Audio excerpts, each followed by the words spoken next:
So, let's talk about Turning Red. It's gonna be me.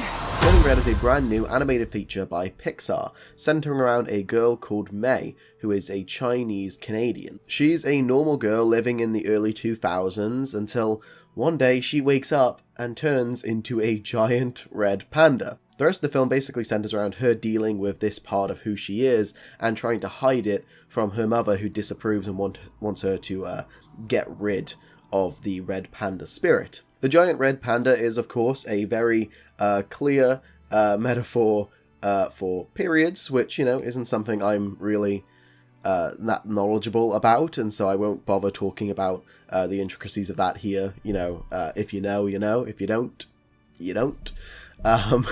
That was a very weird way of wording that. But the red panda doesn't just represent that, it also just in general represents puberty and, changing as a person.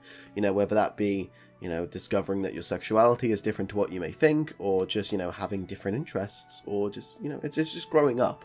There's been some weird takes by critics that I've seen where people complain that, this is for a very specific audience, which is so untrue. Yeah, it's like the first Pixar film to have like a specific year in which it's set, and it's very specifically set in Canada, in like a Canadian high school, or Canadian school, I guess. I don't really know. Middle school? Y'all are weird over there. But none of that matters. Sure, the amount of Chinese Canadians who grew up in like 2002, 2003 are going to be very limited. That's a very specific number. It's still a large number, but, it's a very specific group. But it's not just for that. At its core, the film, everyone can deal with going through puberty. Everyone can deal with, problems with your family. And, tons of people can deal with, like, overbearing parents, which is definitely a key thing in Turning Red in the plot. And everyone can relate to changing as a person. There's so much here that, everyone can relate to. Just because the story is very specific doesn't mean that the morals and the messages aren't universal. And of course, about 50% of the population can relate to the period metaphor as well. One of the things that I think makes the film work so well is that behind the scenes, there was an all-female leadership team. And of course, this is a story about a young girl, and it's a story about periods and puberty and growing up. So having a full creative team who really understand those experiences and have lived through that makes a ton of sense, and I think really helps to ground this film in a reality that most Pixar films don't really aim for. Director Domee Shi and writer Julia Cho did a excellent job here. Turning Red is so good. I really, really enjoyed it. And it's their first time doing a major feature for both of them. Director Domee Shi previously worked on the short film Bao, which aired before Incredibles 2 at Pixar, which was also like really great and I think better than all of Incredibles 2. So it's clear that she has a really bright future. I'm very excited to see what she does next at the company or elsewhere. As you may know, a lot of the film centers around a boy band group called Four Town, who the main group of girls are just obsessed with, kind of in the way you might expect in real life. People were with Justin Bieber and like One Direction and all that kind of stuff. And I guess now like BTS is, I suppose, the newest one. And of course, all the music, there's a lot of original tracks, and it's done by Billie Eilish and Phineas. And like, it's really good, as you may expect. I know people... a lot of people aren't big fans of Billie Eilish's music. I love her stuff. Well, you may have heard that and think, oh my god, it's gonna be all this like edgy, like kind of I'm the bad guy stuff. But it's not. It's really fun music. It feels very boy bandy, and it works super well within the story, within the like characters' development, to have it centered around this group. And yeah, I thought the music was great. Everyone I talked to has really liked the music. It may not be something that you're going to like listen to if it's not your type of music outside of the film, but it works really well within it. It fits the tone really well, and it's catchy.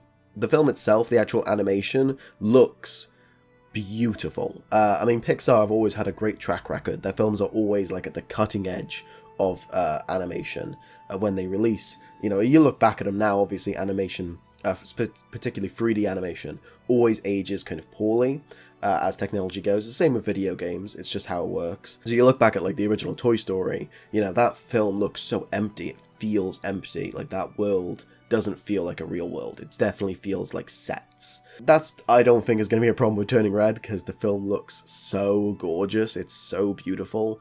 There is like a little bit of Japanese inspiration there with animes and stuff, which director Domee Shi does talk about a little bit in the behind-the-scenes documentary, like the making of Turning Red. Which is also an interesting watch. It's like 45 minutes on Disney Plus. I recommend that too if you enjoyed the film. But yeah, the animation looks absolutely gorgeous. The whole thing looks so beautiful.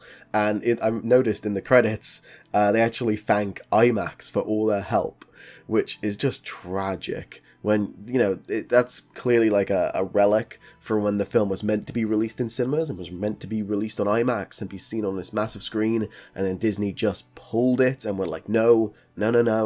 You're not getting that. You're not releasing in cinemas. You know, even though Encanto released in cinemas and it did great, it really feels like they don't trust Pixar, which is kind of crazy considering, you know, the amount of money like Cars made, how popular the Toy Story franchise is. It's so awful that the last 3 Pixar films, Soul, Luca, and Turning Red, have released on Disney Plus and not on cinemas because they're meant for cinemas. But then Lightyear is coming in, and because that's a part of an established franchise, oh, of course we're releasing that in cinemas.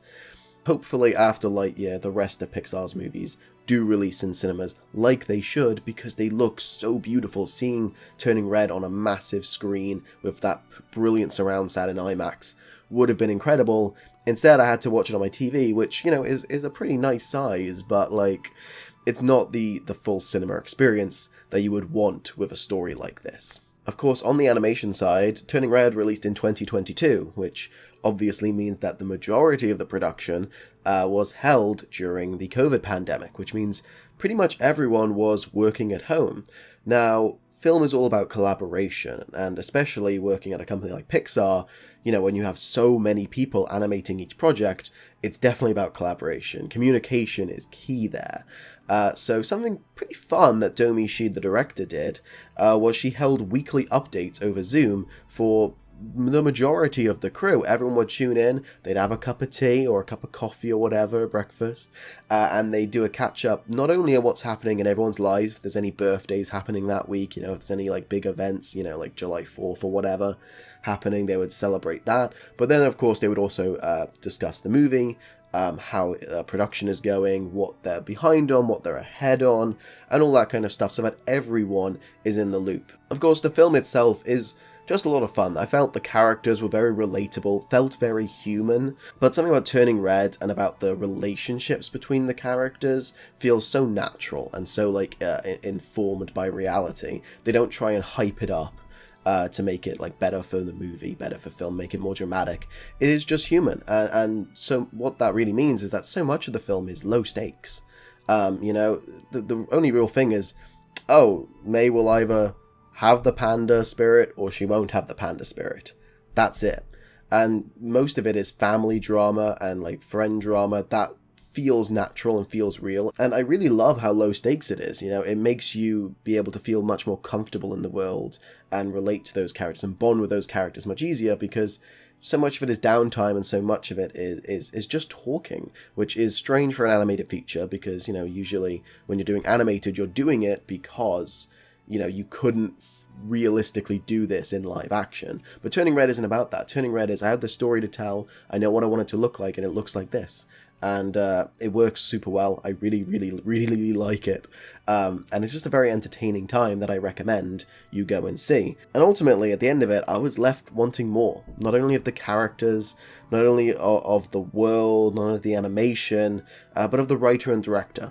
And I'm so excited to see what they get to do next. It's a shame Turning Red will likely not get a sequel. It's not the kind of film that would get one, you know, it's like Inside Out or, I was going to say like Finding Nemo, but they gave Finding Nemo a sequel, didn't they? No, I thought it was great. I thought it was a really great film. You know, there's been a lot of people saying online, it's like, oh, well, it's not going to be a classic. You know, it's never going to be like a classic. And I don't get that. I don't think that's true, you know. I think Turning Red will be a classic for a lot of people. You know, it's not going to be a classic for me, because I'm too old for it. But if I grew up on Turning Red, I think the story, and I think the message that the film gives, that's what would stick with me. And that's what's going to stick with a lot of people. And realistically, mostly, you know, young girls and stuff who can relate to the film a little more. Turning Red will absolutely be a classic, as almost every Pixar film is, because they're just so good at it. I love Turning Red. I highly recommend that you go and watch it yourself. It's available on Disney Plus exclusively, unfortunately, not in cinemas. I think it's so good. I think Pixar have been on such a great streak. Soul was incredible. Luca was incredible. Turning Red is incredible. It's my least favorite of the three, but I still think it's so solid. It's so strong. I gave it a very solid 4 out of 5, so basically an 8 out of 10. I don't think it necessarily has any flaws, but it was just a story that, to me, felt like a 4 out of 5. It's great. I had a great time with it. I'm definitely going to rewatch it at some point in the future. Next week, we are back for another episode of the show where I talk about Batman, the 1989 movie. This was meant to be out back when The Batman released, the new one, which is also a great film. You should watch it if you're old enough. I've been busy with work, and that film, that script kind of ballooned into something way bigger than I expected. I think it's really good. I really like the script that I've done. I hope you guys tune in and enjoy it and like it.